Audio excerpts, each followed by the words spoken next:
Her mother died in her arms, and Emily never imagined her brother would be responsible. But that was just the beginning. Emily's heart raced as she stared at the phone in her trembling hands. The text messages between her brother Michael and an unknown number revealed a sinister plot that would tear their family apart forever. She couldn't believe what she was reading. The carefully planned accident that took their mother's life 3 months ago wasn't an accident at all. The day had started like any other in their small suburban home. Emily, a dedicated nurse at the local hospital, had just finished her night shift and was looking forward to spending time with her mother, Rose. At 65, Rose was still full of life, tending to her beloved garden and caring for Emily's teenage daughter, Sophie, while Emily worked. But Michael had been acting strange lately. Ever since their father's death last year, he'd become obsessed with the family inheritance. Rose controlled everything: the house, the savings, and most importantly, the substantial life insurance policy their father had left behind. That morning, Michael had visited unexpectedly. Emily remembered how he paced in the kitchen, checking his phone constantly. "Mom, you need to sign these papers," he'd insisted, placing a stack of documents in front of Rose. "It's just some routine updates for the estate." Rose had always been trusting, especially with her children, but something made her hesitate that day. "I should have my lawyer look at these first," she'd said, pushing the papers away. Emily saw the flash of anger in Michael's eyes, a look she'd never seen before. Hours later, Rose collapsed in the garden. Emily ran to her mother, cradling her head as she gasped for breath. "Something's wrong," Rose whispered, her voice weak. "The tea, Michael." Now, 3 months later, Emily stared at the evidence on her phone. Her brother had been planning this for months. The text messages detailed everything: the untraceable poison, the timing, even discussions about what to do if Emily came suspicious. But there was something even more chilling. Another message thread revealed plans for Sophie. "The girl knows too much," one message read. "We need to take care of her too. Make it look like an accident, just like with the old lady." Emily's hands shook as she heard footsteps approaching her bedroom door. She recognized Michael's heavy stride. The door handle started to turn and she realized with horror that she'd forgotten to lock it. Her phone slipped from her fingers as the door creaked open. Michael stood there, his expression unreadable in the dim light. In his hand, he held a glass of water. "You look tired, sis," he said softly.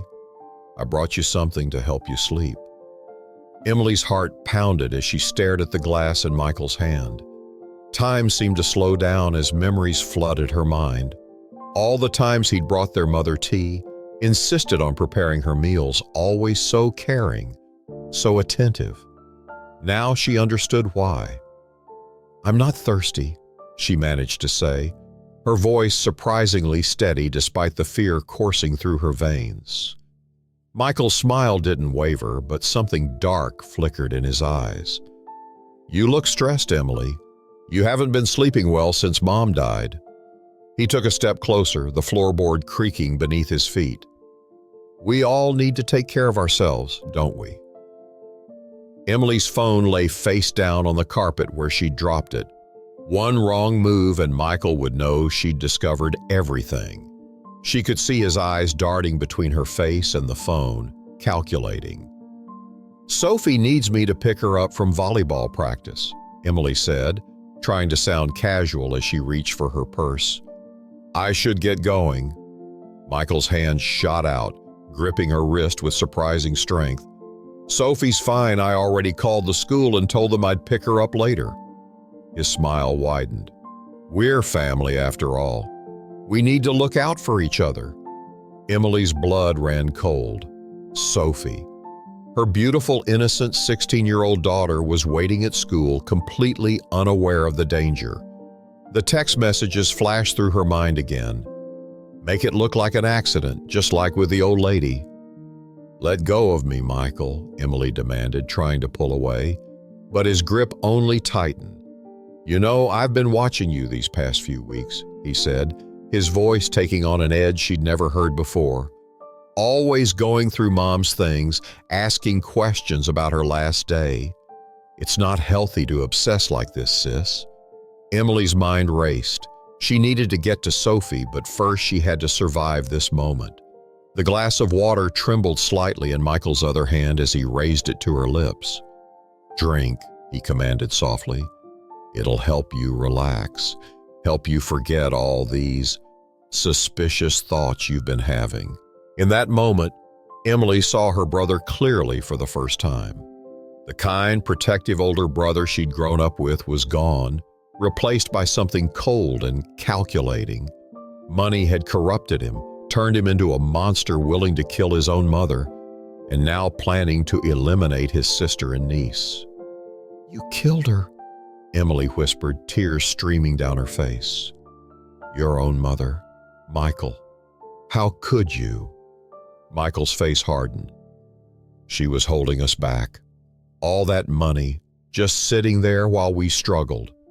Dad would have wanted us to have it, but she wouldn't listen, wouldn't sign the papers. She always thought she knew best."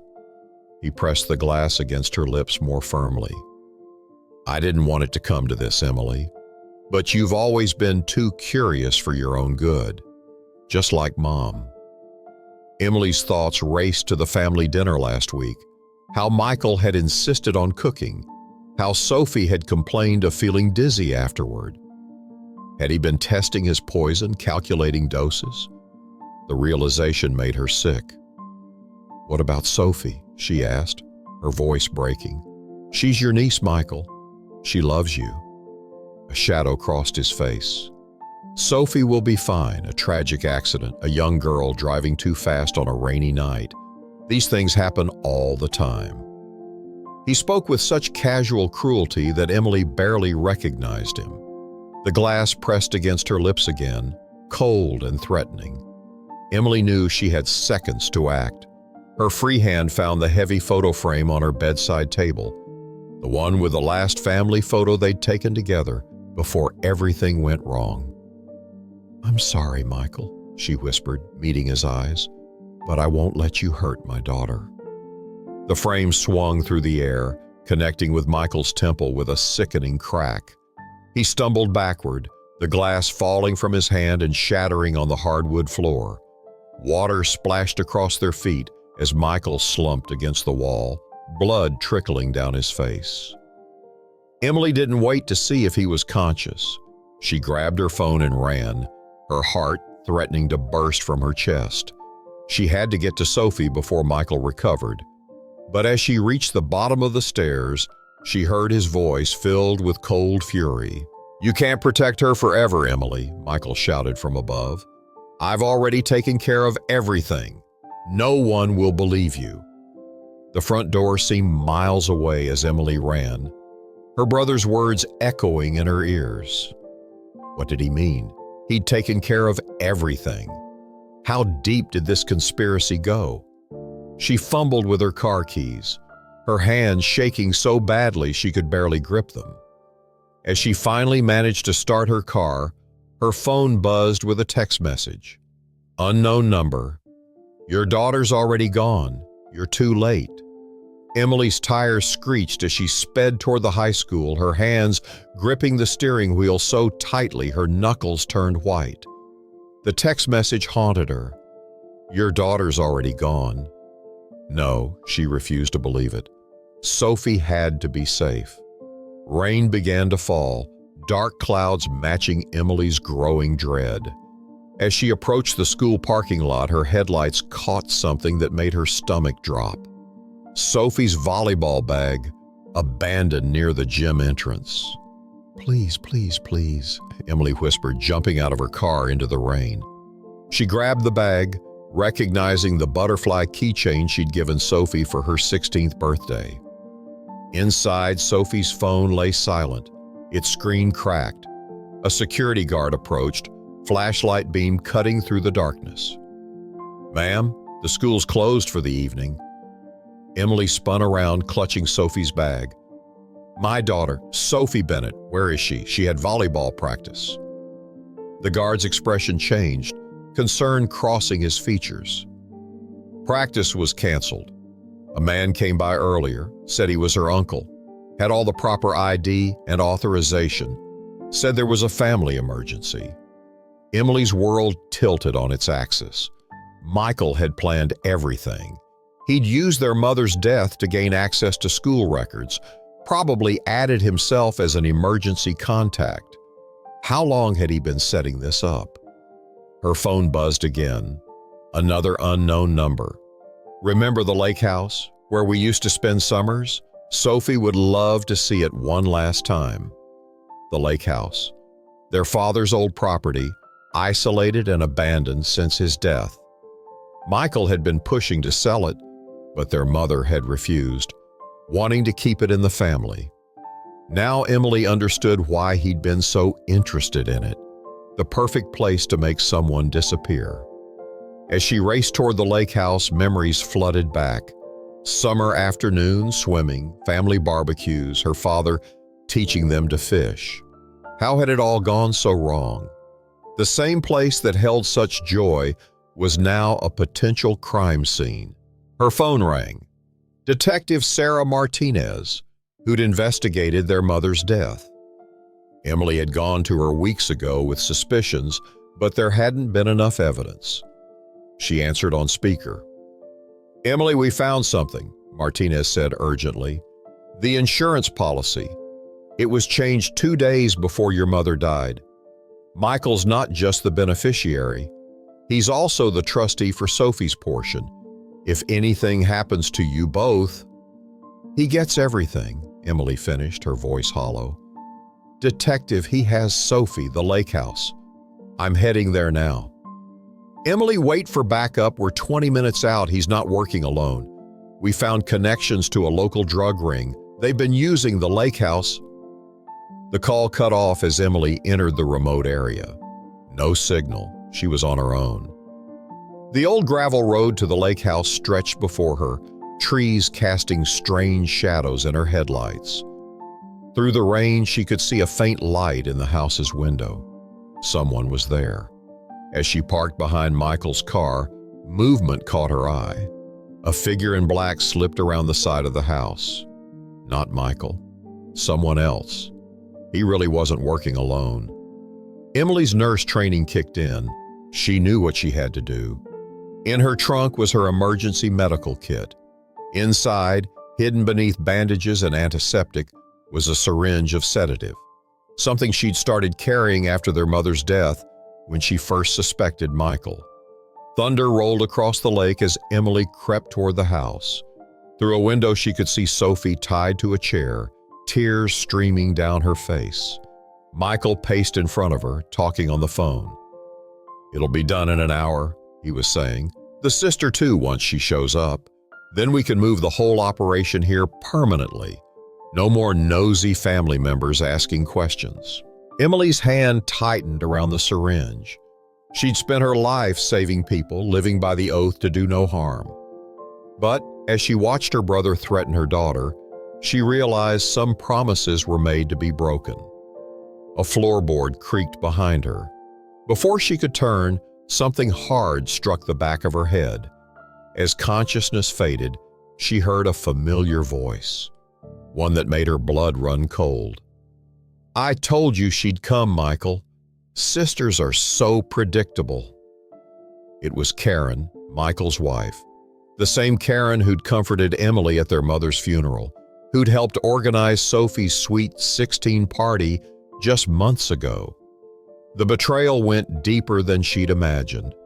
As darkness took her, Emily's last thought was of the text messages still on her phone.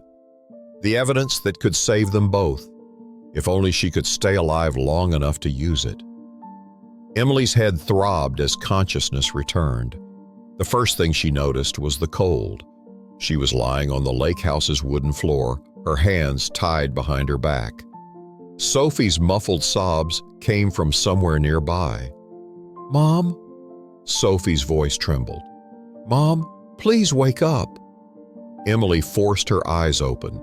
The room spun, but she could make out Sophie still tied to the chair, now with Karen standing behind her.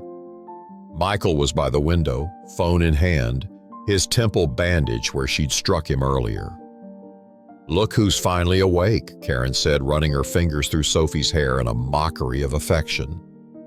"We were just telling Sophie about her grandmother's unfortunate accident and how history has a way of repeating itself."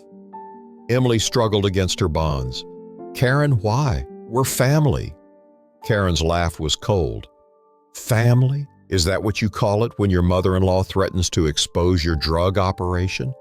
When she's sitting on millions while we struggle to expand our business?" She gripped Sophie's shoulder hard enough to make the girl whimper. "Michael told me how you found those text messages.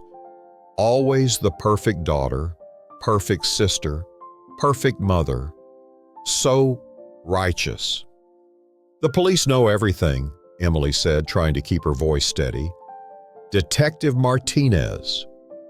"Won't find anything," Michael interrupted. "By morning, this will all be over. A tragic story. Troubled sister, devastated by her mother's death, drives off the lake with her teenage daughter. They'll find the evidence of your unstable behavior in your house, the suspicious texts you sent, the paranoid accusations." Emily's mind raced. She needed to buy time. She could hear faint sirens in the distance, but they seemed impossibly far away. "You killed Mom because she found out about the drugs?" Emily asked, watching Michael's face. "Or was it just about the money?" Michael's expression darkened. "She was going to ruin everything. Found our shipment records in Karen's computer. Threatened to go to the police." He moved closer, crouching down to Emily's level. "I gave her a chance to look the other way. Even offered her a share, but she was just like you. Too noble for her own good." "The business was perfect," Karen added. "Using the lake house for drop-offs, Michael's real estate company for laundering. Your mother nearly destroyed years of work." Sophie's eyes went wide with understanding. "The summer house renovations, all those workers coming and going." "Smart girl," Karen smiled coldly. "Too smart, just like her grandmother." Suddenly, lights flooded the room from outside. Multiple vehicles were approaching. Michael cursed, rushing to the window. "Police!" Detective Martinez's voice boomed through a megaphone. "We have the house surrounded." What happened next seemed to unfold in slow motion. Michael raised a gun, pointing it at Sophie. Karen reached for something in her jacket. But they'd forgotten about the syringe that had fallen from Emily's hand when they knocked her out, the one now lying just within reach of her fingers. Emily had spent 15 years as an ER nurse. She knew exactly where to aim. With her last bit of strength, she kicked the syringe, sending it sliding across the floor. It struck Karen's ankle, the needle piercing through her thin sock. Karen's scream of surprise gave Sophie the moment she needed. She threw her head back, catching Karen in the face. Michael turned at the commotion, his gun wavering, just as the police burst through every entrance. "Drop the weapon," Martinez shouted, but Michael's face contorted with rage. He swung the gun toward Emily. 3 shots rang out. Michael's body jerked, the gun falling from his lifeless fingers. Karen slumped to the floor, the sedative taking effect. And Emily? Emily felt warmth spreading across her shoulder where Michael's single shot had struck her. "Mom!" Sophie screamed as officers rushed to untie her. She ran to Emily, dropping to her knees beside her. "It's okay, baby," Emily whispered, fighting to stay conscious as paramedics swarmed around them. "We're okay now." Months later, Emily stood with Sophie at Rose's grave. The shoulder wound had healed, leaving only a scar to remind her of that night. Karen was serving life in prison for her role in Rose's murder and the drug operation. And Michael, they tried not to speak of him. "Do you think Grandma knew?" Sophie asked softly, placing flowers on the grave. "How much he'd changed?" Emily wrapped her arm around her daughter. "I think she knew something was wrong. That's why she protected us the way she did." She touched the gravestone gently. She made sure the truth would come out, even if she didn't live to see it. Sophie leaned into her mother's embrace. "I miss her." "Me too, sweetheart. But she left us something more valuable than money or property." Emily turned to face her daughter. "She taught us that real family protects each other no matter what, and that the truth, no matter how painful, always finds its way to the light." As they walked back to the car, Emily's phone buzzed. Detective Martinez had texted. They'd found more of Michael and Karen's accomplices. The case was finally closed. Emily looked at her daughter, remembering how close she'd come to losing her. Some wounds would never fully heal, but they were alive.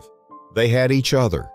And in the end, that was worth more than all the money in the world. If you're watching this, remember, family isn't about blood or money. It's about love, trust, and doing what's right, even when it breaks your heart. Don't forget to like and subscribe, and tell us in the comments, what would you do if you discovered a dark secret about someone you trusted? How far would you go to protect the ones you love?